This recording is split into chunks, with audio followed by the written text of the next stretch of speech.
Hello everyone, my name is Sharanda. Thank you so much for joining me on this video. This may be why your life is a hot mess. And I went back and forth about how to title this video, but it just, y'all, it just is what it is. Like, we know what a hot mess is, okay? So God himself promised to us in Hebrews chapter 13 verse 5 that he will never leave us or forsake us. Those are the words from God himself. But you feel as though God has left you because you have left him. I mean, like, be real with yourself. You left his presence. You tapped out. You disconnected yourself from him. When God told us that he will never leave us or forsake us, that is a promise. God is not a liar or a promise breaker, okay? He stands firm on his words. He is a man of his words, like most of us need to be. We need to be of our word, okay? A man of our word, a woman of our word. So now you have to go back and take a look at your life and see at what point did you leave God.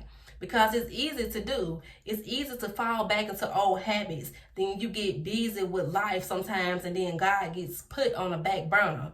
But what if God puts your blessings on a back burner? Which is exactly what is going to happen if it has not happened already. Things will start to happen out of the blue, like all kinds of crazy things, and you are going to wonder what is going on in your life. Like, we cannot leave God and expect our lives to be good. You are going to catch some hell if you do. Once you have made the commitment to follow God and then you fall off, okay, now you know better.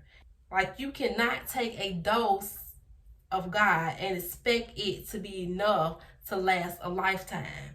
You have to keep taking in doses of him, reading the Bible, taking in his words, applying those words to your life, talking to him, praying. All of those things matter, and it helps prevent you from falling into a trap of no return.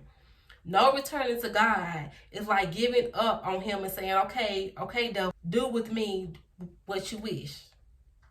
But it's his word, his love, his grace, his mercy that you are going to need, and you can't experience that walking away or never returning back to him. I mean, you may experience a little bit of it, but not on the level that you need it. In Deuteronomy chapter 28 verse 20, the Lord will send on you cursing, confusion, and rebuke in all that you set your hand to do, until you are destroyed and until you perish quickly because of the wickedness of your doings, in which you have forsaken me. God will send all these things to you for leaving him. Do you feel like you are cursed right now, as I'm talking right now, as you're listening right now? Like, no matter what you set out to do, it's not working. Do all of a sudden you feel confused about things when before your mind was so clear? You were reading the Bible before, now you no longer do it. You were praying before, now you no longer do it. You were going to church, now you no longer do it. Now look back on how your life was before. It's no comparison. It's like trying to compare heaven and hell, looking for similarities. You can't. There are no similarities. When you worship other gods, you forsake him as well. Anything that you give more attention to than God is your other god, lowercase g. And they forsake God in the Bible as well. You're not the only one. There is nothing new under the sun. Judges chapter 10 verse 13. Yet you have forsaken me and served other gods. You won't be delivered from the chaos you are currently experiencing until you get your life back in order. Nothing comes before God. In 2 Kings chapter 22 verse 7. Because you have forsaken me and burned incense to other gods, that they might provoke me to anger with all the works of their hands. Therefore my wrath shall be aroused against this place and shall not be quenched.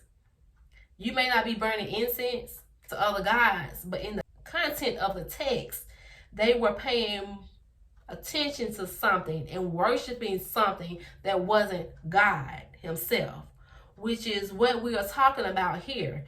Anything can be your God. That's why we have to be extra careful and to put God first no matter what. Make time for him because God is a jealous God.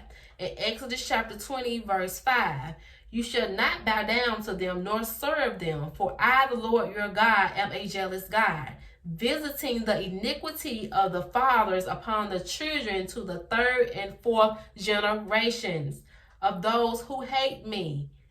God does not play when you decide to put things and people before him. If your life is falling apart, if your life is a hot mess, and you started with God and now you don't pay him any attention at all, your life is really about to fall apart if it hasn't already, and be in shambles, because jealousy will bring outrage in anyone, even God. So make it right with him. Get your life back on track. Get relief from your chaos by going back to God. God is the answer, okay? He is the relief. He is the relief. He is the relief, okay? Relief. RELIEF, okay? Go back to God. I will see you all in the next video.